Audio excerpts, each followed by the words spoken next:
नमस्कार दोस्तों, आप सभी का स्वागत करती हूँ हमारे चैनल शिव भक्ति ऑफिशियल में। आप सब कैसे हैं ये बताने के लिए कमेंट में श्री शिवाय नमस्तुभ्यम अवश्य लिखें।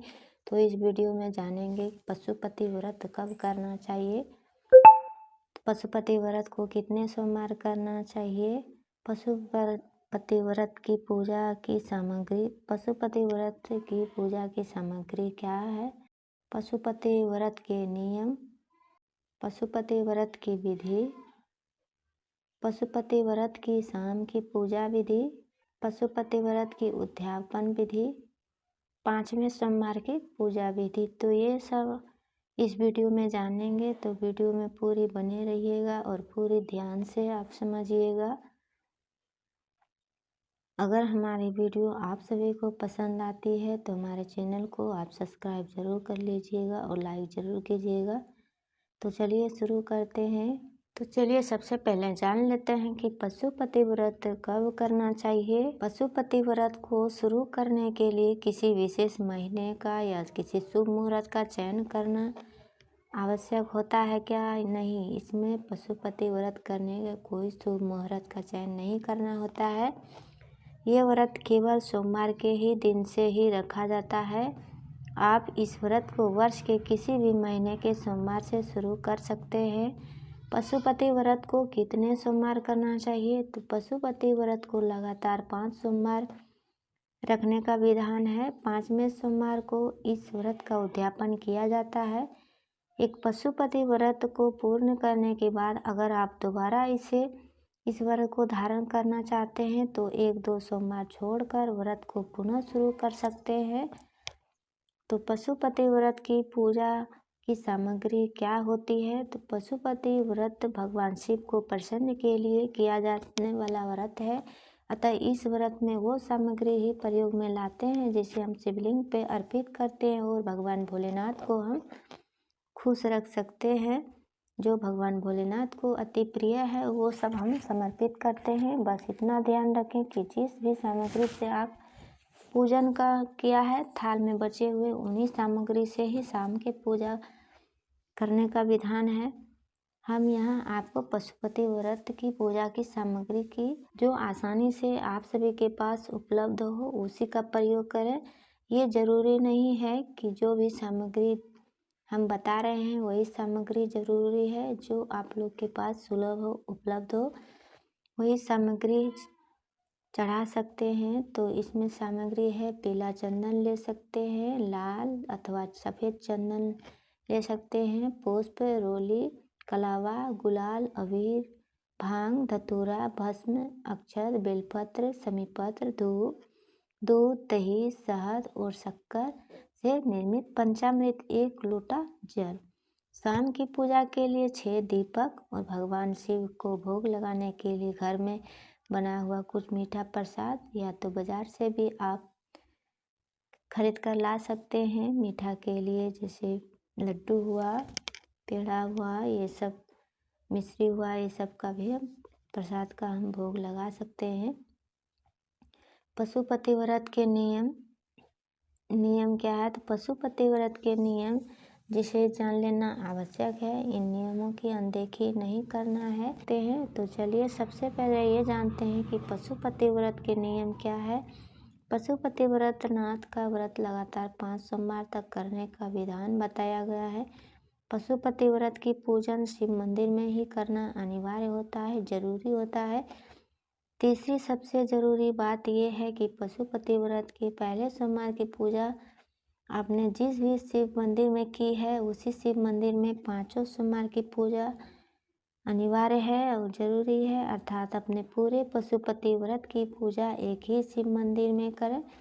पशुपति व्रत के दौरान अगर किसी कारणवश आपको कहीं दूसरी जगह या शहर जाना पड़ जाए तो उसी शिव मंदिर में जाना असंभव हो तो इस व्रत को अगली सोमवार पे टाल दें, परंतु व्रत का पूजन एक ही शिव मंदिर में करें। पशुपति व्रत में सुबह और शाम के प्रदोष काल में अर्थात दिन में 2 बार शिवलिंग की पूजा का विधान है। व्रत में दिन के दौरान फलाहार कर सकते हैं। शाम के पूजन के बाद आप सेंधा नमक से बने सात्विक अन्न का ग्रहण कर सकते हैं। पशुपति व्रत जो किया जाता है, तो सुबह की पूजा कैसे करें। आप जिस सोमवार से पशुपति व्रत का अनुष्ठान करना चाहते हैं, उस दिन आप प्रातःकाल उठकर स्नान कर लें और स्वच्छ वस्त्र धारण करें और पशुपति व्रत की पूजा करने के लिए अपने आसपास के ऐसे किसी एक शिव मंदिर का चयन करें जिसमें आप 5 सोमवार आसानी से पहुंच सके और पूजन कर सके। शिव मंदिर जाने के पहले अपनी पूजन की थाल तैयार कर लें और पशुपति व्रत की पूजा की सामग्री का चयन अपनी शक्ति और उपलब्धता के अनुसार कर लें, जिसमें 1 लोटा जल अनिवार्य है और 1 लोटा जल तो जरूरी है। पशुपति व्रत में पूजा की थाल शाम के पूजन के लिए अलग तैयार नहीं की जाती है, अतः ये ध्यान रखें कि सुबह जो भी पूजन सामग्री आप थाल में रख रहे हैं वो थोड़ा ज़्यादा मात्रा में रखें, ताकि शाम की पूजा में भी उसी का प्रयोग कर सके, दूसरा थाल का प्रयोग नहीं कर सके।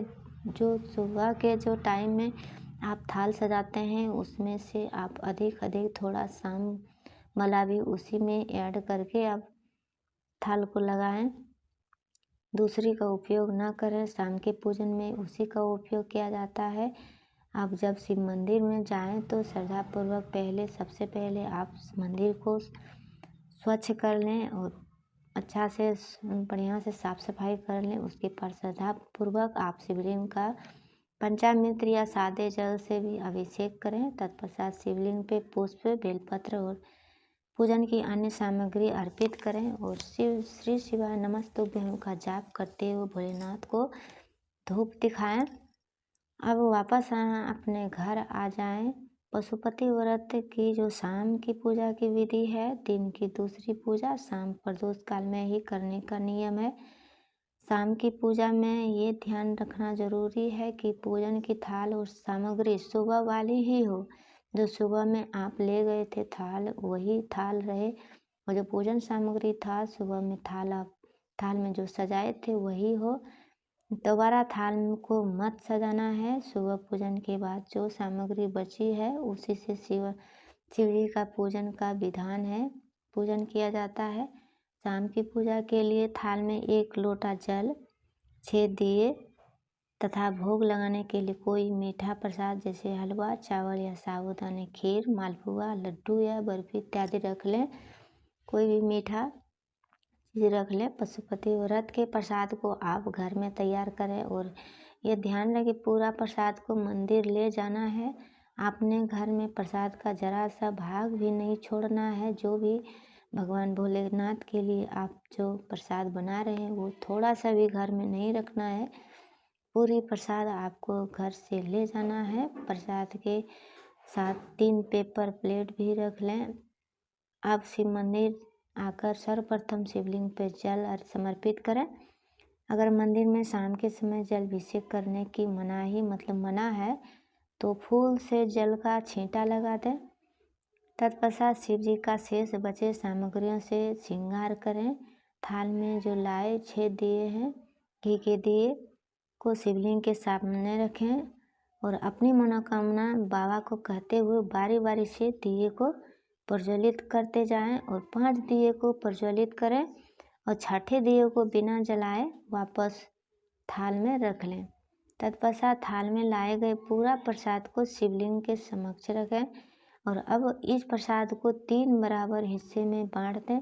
2 हिस्सा शिवलिंग को समर्पित कर दें तथा 1 बचे हुए हिस्से को वापस थाल में रख दें और श्री शिवाय नमस्तुभ्यं का जाप कर अपनी मनोकामना श्री शिव जी को बोलें और अब वापस अपने घर के लिए निकल पड़े और घर के मुख्य दरवाजे के सामने बाहर ही बैठ जाएं। और अब जो एक दिया आपके थाल में वापस आया था उसे अपनी मनोकामना बोलते हुए प्रज्वलित करें। अब इस दीपक को अपने दाहिने तरफ रख दें। तत्पश्चात घर में प्रवेश करें। घर में प्रवेश के बाद थाल में लाए गए प्रसाद के एक हिस्से को स्वयं ग्रहण करें। इस प्रसाद को अपने परिवार के सदस्य या किसी और को नहीं देना है। प्रसाद ग्रहण करने के बाद भोजन करें। इस तरह पूजन करने के बाद आपके पशुपति व्रत की पहली सोमवार का व्रत पूरा होता है।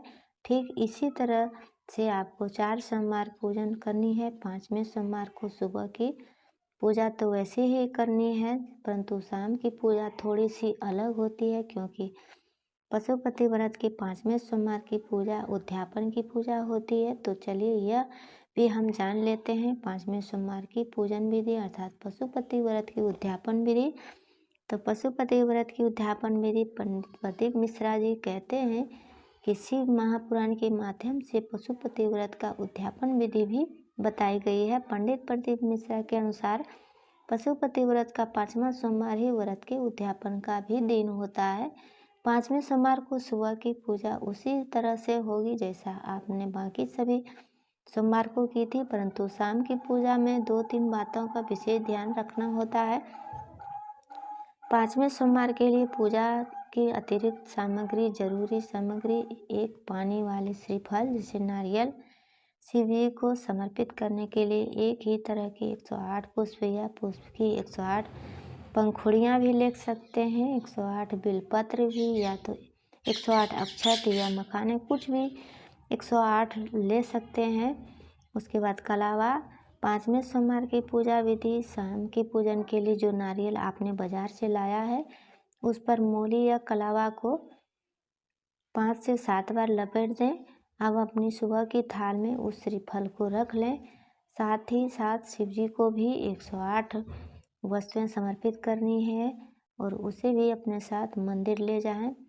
पहले की तरह ही 1 लोटा जल, प्रसाद, 6 दीपक और 3 पेपर प्लेट रख लें। मंदिर पहुंचकर शिव जी को जल समर्पित करें। तत्पश्चात सुबह की बची हुई सामग्री से शिव जी का श्रृंगार करें।